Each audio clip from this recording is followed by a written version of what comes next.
आने वाले समय में देश के 5 मुख्य राज्यों में विधानसभा चुनाव होने वाले और इससे पहले ही INDIA जो सभी विपक्षी दलों को मिलाकर के गठबंधन बनाई गई थी, वो अब टूटने की कगार पर आ गई। सभी पार्टियों को एक दूसरे से किसी न किसी बात को लेकर के बड़ी छोटी शिकायतें। तो आप बीजेपी और एनडीए के समर्थक एक सवाल पूछ रहे हैं कि क्या मोदी जी के सामने तय बोल गई ये गठबंधन, क्योंकि अब INDIA से आप बाहर हो गया है।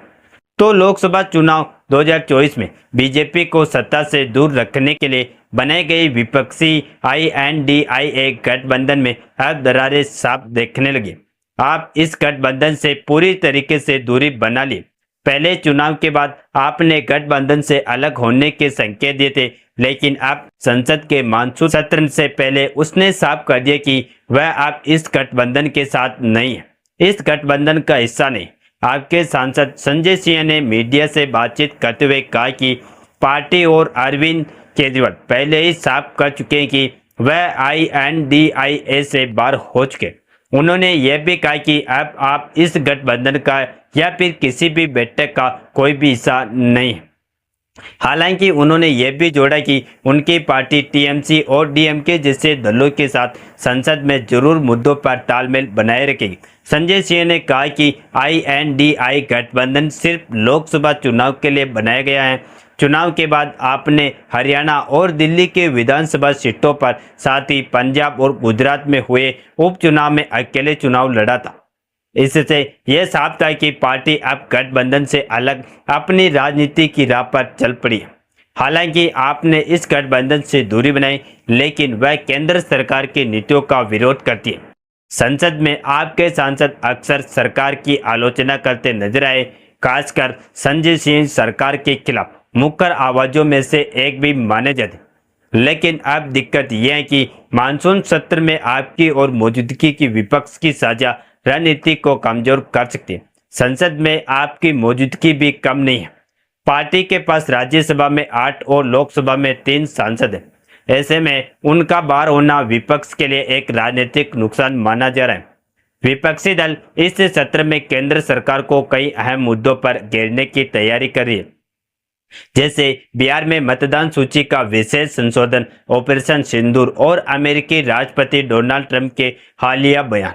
लेकिन आपने इस बैठकों से दूरी बना ली। संजय सिंह ने यह भी साफ कर दिया कि आप फिलहाल जिन मुद्दों पर जोर देगी वो दिल्ली और उत्तर प्रदेश से जुड़े।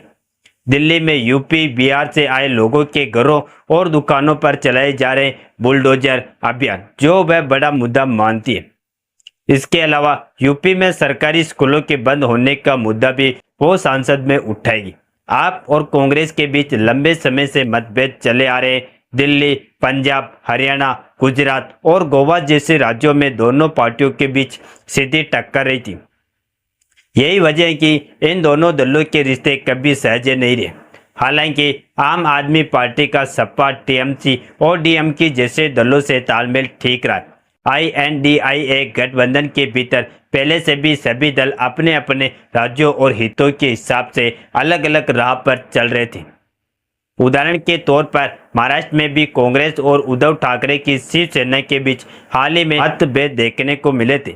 उद्धव ठाकरे दिल्ली में आने वाले, लेकिन यह तय नहीं है कि वह गठबंधन की बैठक में शामिल होंगे या नहीं।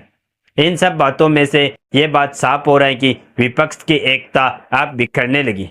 आम आदमी पार्टी के बाहर होने से मोदी सरकार को घेरने की विपक्ष की जो योजना है वह कमजोर हो सकती है। ऐसे में आने वाले संसद सत्र में विपक्ष के सामने सबसे बड़ी चुनौती यही होगी कि वो एकजुट होकर अपनी आवाज बुलंद कर पाएंगे या नहीं।